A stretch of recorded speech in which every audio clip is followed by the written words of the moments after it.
بسم اللہ الرحمن الرحیم۔ حسب معمول عابد اوان آج کی بات کے ساتھ حاضر خدمت۔ ناظرین، جیسا کہ آپ کو معلوم ہے کہ اتحادی حکومت کی بندر بانٹ تقریباً مکمل ہونے کو ہے۔ دوسری دفعہ وزیر اعظم شہباز شریف صاحب بن گئے اور پاکستان پیپلز پارٹی کے صدر زرداری دوسری دفعہ صدر آج منتخب ہو گئے۔ 3 صوبوں میں ان اتحادیوں کی حکومت ہے، مرکز میں بھی اتحادی بیٹھے ہیں، صدر پاکستان بھی اتحادیوں کا ہو گیا۔ جیسے تیسے بھی یہ آئے ہیں، ان پہ الزامات بھی ہیں دھاندلی کے اور ثبوت بھی کافی موجود ہیں، لیکن حکومت ان کو مل گئی۔ ظاہری سی بات ہے، مقتدر حلقوں نے ان کو بٹھایا ہے۔ مقتدر حلقوں سے مراد فوج اور عدلیہ ہوتی ہے، کیونکہ وہ 2018 میں تجربہ کر چکے تھے کہ سمجھ کے کہ بہت آنیسٹ آدمی ہے، لیکن وہ نااہل نکلا، اس نے کچھ بھی نہ کیا، الٹا پہلے سے بھی زیادہ خراب کر دی اس نے حالات۔ تو اب اور کوئی ان کے پاس ظاہری بات ہے کہ کوئی اور چانس تھا ہی نہیں، کوئی اور متبادل ہی نہیں تھا، تو ان دونوں تجربہ کاروں کو ملا کے حکومت بنوا دی گئی ہے۔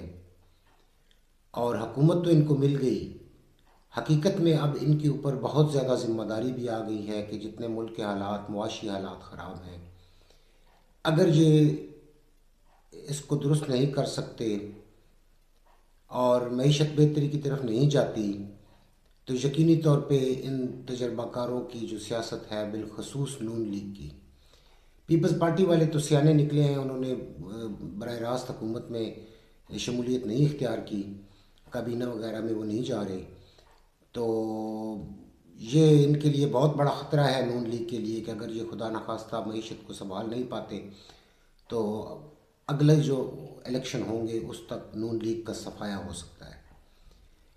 ان کے اوپر بہت بڑی ذمہ داری ہے، ویسے تو دونوں پہ بہت بڑی ذمہ داری ہے، پیپلز پارٹی پہ بھی اور نون لیگ پہ۔ پیپلز پارٹی پہ ذمہ داری سندھ اور بلوچستان کی ہے، نون لیگ جو ہے وہ پنجاب اور پورے پاکستان کے رسپانسیبل ہوگی کیونکہ مرکز میں اس کی حکومت ہے۔ اب دیکھنا یہ ہے کہ یہ کس طرح سے اپنا نظام چلانے کی کوشش کرتے ہیں۔ جہاں تک میرا خیال ہے کہ جو برائی کی اصل جڑ ہے اس کی طرف ان کا دھیان جاتا ہی نہیں ہے، یا اگر جاتا بھی ہے تو شاید یہ کر نہیں سکتے کچھ، اور وہ یہ ہے کہ بدنام تو فوج بہت ہے کہ جی فوج کھا گئی، فوج اتنا بجٹ لے جاتی ہے، لیکن جو باقی بچتا ہے اس کا کیا ہے، وہ کون کھا رہا ہے؟ گلیاں کھانے کے لیے تو سیاستدان موجود ہیں، لیکن حقیقت یہ ہے، میں نے بڑا ڈیپلی اس پہ سروے کیا ہے، بڑا اس کی میں نے اسٹڈی کی ہے، سیاستدان بدنام زیادہ ہے، کرپٹ اتنا نہیں ہے۔ کرپشن کا جو منبع اور ماوا ہے، جو گڑھ ہے کرپشن کا، وہ ہماری بیوروکریسی ہے۔ بیوروکریٹ کام چور بھی ہیں، ہڈ حرام بھی ہیں، اور نہ ہی وہ یہ چاہتے ہیں کہ کوئی کام کرے۔ سب سے زیادہ سیلریز اور فیسلٹیز کی مد میں کھانے والے بیوروکریٹ ہیں، بالخصوص گریڈ 19 سے لے کے 22 تک کے لوگ۔ پھر ظاہری بات ہے ان کے اثرات نیچے تک نائب قاصد تک جاتے ہیں۔ اب اس کی چھوٹی سی مثال اب یہ لے لیں کہ وزیر اعلیٰ پنجاب نے رمضان پیکج کا اعلان کیا، اور وزیر اعلیٰ بڑی خوش ہے کہ کسی سیاسی جماعت نے اس دفعہ لسٹیں تیار نہیں کی ہیں، ہم نے نون لیگ والوں کو بھی نزدیک نہیں آنے دیا۔ تو ہوا کیا؟ بیوروکریسی نے نادرا سے لسٹیں نکلوائیں اور 5% بھی مستحقین تک وہ راشن نہیں پہنچا۔ جہاں جس علاقے میں جائیں لوگ رو رہے ہیں کہ مستحقین جو ہیں ان کو کچھ بھی نہیں ملا، اور جو کھاتے پیتے لوگ ہیں، صاحب حیثیت ہیں، ان کو بھی شرم نہیں آتی، کیونکہ ہم مجموعی طور پہ من حیث القوم کرپٹ ہیں۔ بس مل رہا ہے تو لے لیں، یہ نہیں دیکھنا کہ یہ کسی غریب کا حق مار کے ہم لے رہے ہیں۔ 5-10 ہزار روپے کا راشن اگر آپ لے رہے ہیں تو آپ نے کیا فتح کر لیا ہے؟ یہ تو قوم کو بھی سوچنا چاہیے۔ لیکن میں بات کر رہا تھا بیوروکریسی کی۔ بیوروکریسی نے کوئی سروے نہیں کیا، کوئی کچھ نہیں کیا، نادرا سے بس انہوں نے لسٹیں لی ہیں اور آگے بھیج دی ہیں۔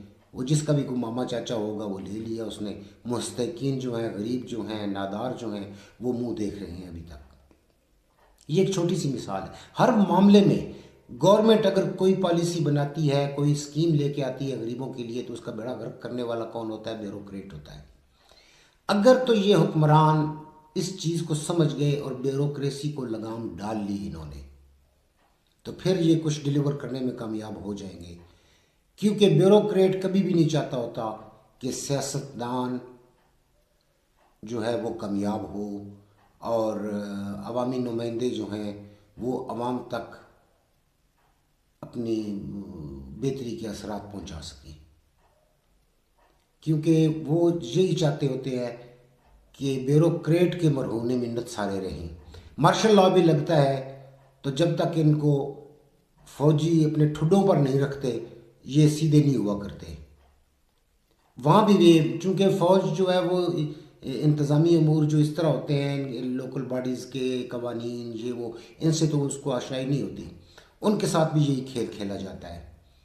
لیکن پھر وہ اپنے ڈنڈے کے زور پہ کچھ نہ کچھ بہتری کر لیا کرتے ہیں. اس لیے مارشل لا جو ہوتے ہیں وہ بہتر ہیں. اب آپ پچھلے عرصہ دیکھ لیں، ایوب خان کا، ضیاء الحق کا، مشرف کا، معاشی لحاظ سے وہ بہتر رہے. اور بھی دیگر عوامل بھی بہت ہیں، خیر اس میں بین الاقوامی سیاست بھی اس میں انوالو ہے، میں اب زیادہ ڈیٹیل میں نہیں جاتا. لیکن یہ ہے کہ وہ ان سے کچھ نہ کچھ کام لے لیتے ہیں. لیکن سویلینز جو ہیں یہ بیچارے بیوروکریٹس کے آگے کھلونا بن کے رہ جاتے ہیں. اگر تو یہ بیوروکریٹس کو قابو کرنے میں کامیاب ہو گئے تو یہ کچھ نہ کچھ ڈیلیور کر جائیں گے، ورنہ ان کی سیاست بھی گئی اور عوام تو جو بیچاری ہے پہلے جس حال میں وہ ہے وہ رہے گی. تو میری بات کرنے کا مقصد یہ تھا کہ بہت بڑی ذمہ داری ہے نون لیگ پر اور پیپلز پارٹی پر کہ مکمل طور پہ حکومت ان کے پاس ہے. تو اب عوام کو بہت زیادہ توقعات ہیں ان سے کہ یہ کیا کرتے ہیں. تو اللہ کرے یہ کچھ نہ کچھ ڈیلیور کرنے میں کامیاب ہو جائیں، مہنگائی خاص طور پہ کنٹرول کر لیں. تو باقی تو جیسے تیسا بھی یہ نظام چلتا ہی ہے. مہنگائی، عوام کو روٹی چاہیے. اگر یہ روٹی پہنچانے میں آسانیاں پیدا کر لیں گے تو کافی حد تک کامیاب رہیں گے، ورنہ پھر دیکھا جائے گا جو ہوگا. آج تک کے لیے اتنا ہی. اللہ حافظ.